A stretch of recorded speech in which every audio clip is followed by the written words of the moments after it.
Hi, and welcome back. In this video, we will explore the Hackman model for team effectiveness in more depth. The basics of team effectiveness were studied by Hackman starting out in the 1970s. Over 40 years of research resulted in him creating his model for team effectiveness. That model gives leaders a basic set of things to consider when they want to systematically develop their teams. Hackman identified that there is a small set of things that actually determine a team's success. Once managers are not only aware of those things, but systematically address those things, they can have an outsized return on the investments they make in terms of their team's effectiveness. So what are those things? I always look at them as a checklist.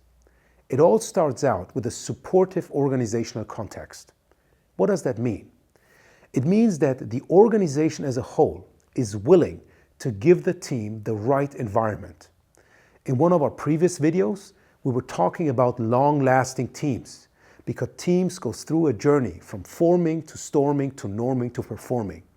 The longer teams can stay together, which is something that the organization determines, the higher their effectiveness. Next on the list are enabling structures. Those enabling structures could be the level of cross-functionality within a team, but also the existence of working agreements which a team can actually control themselves. After that, we address the question, to what extent is this team a real team?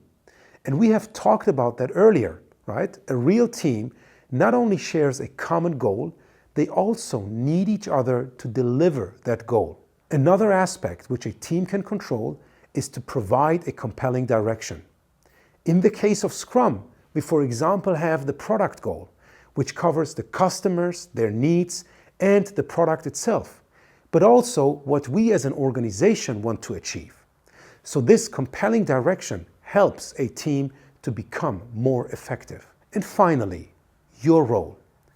Once all of those things are in place, the supportive organizational context, the enabling structures, the real team, and the compelling goal, expert coaching is critical.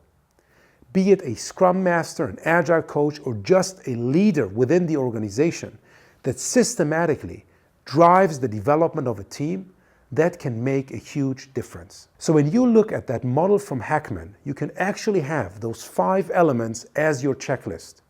Starting out with a supportive organizational context, the enabling structures, the real team, the compelling direction, and expert coaching. Once all 5 are in place, you tremendously increase the likelihood of this team becoming much more effective than any other team in your organization. I hope the brief description of the Hackman Team Effectiveness Model helps you not only get a deeper understanding of what it stands for, but actually implement that checklist within your organization and in your work with teams. See you in our next video.